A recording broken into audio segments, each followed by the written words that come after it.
বাংলা সঙ্গীতের উজ্জ্বল এক নক্ষত্র আহমেদ ইমতিয়াজ বুলবুল ছিলেন একাধারে গীতিকার, সুরকার এবং সঙ্গীত পরিচালক।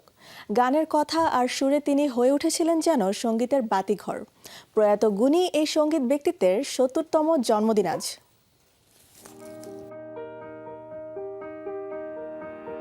আহমেদ ইমতিয়াজ বুলবুল এই একটি নামের সাথে জড়িয়ে অজস্র বাংলা গানের নাম।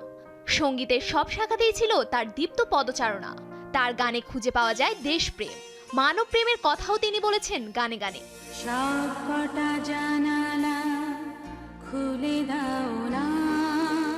৭০ দশকের শেষে গানের ভুবনে যাত্রা আহমেদ ইমতিয়াজ বুলবুলের। ১৯৭৮ সালে মেঘ বিজলি বাদল সিনেমার মাধ্যমে চলচ্চিত্রের সঙ্গীত পরিচালনার শুরু।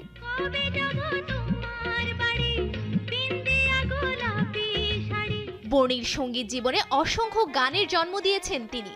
বলা যায়, সব কটা জানালা খুলে দাও না, আমার সারা দেহ খেও গো মাটি, সেই রেল লাইনের ধারে, তুমি মোর জীবনের ভাবনা, আমার বুকের মধ্যেখানে সহ কত না গানের কথা।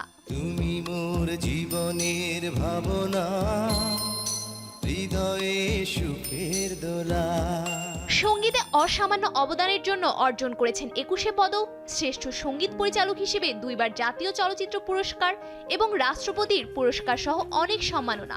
তোমার আমার কবে কখন দেখা হয়েছিল, কে প্রথম কথা বলেছিলাম। একদিন সব ছেড়ে সঙ্গীতের উজ্জ্বল এই নক্ষত্র পাড়ি জমান পরপারে। ২০১৯ সালের ২২ জানুয়ারি হঠাৎ হৃদরোগে আক্রান্ত হয়ে মৃত্যুবরণ করেন তিনি। তবে তার জীবন গল্পের শুরু ১৯৫৬ সালের আজকের এই দিনে। আমৃত্যু সঙ্গীত সাধনার সঙ্গে যুক্ত থাকা গুণী এই শিল্পী ওপারে থেকেও আজও আবিষ্ট হচ্ছেন অগণিত সঙ্গীত অনুরাগীর অকৃত্রিম ভালোবাসায়।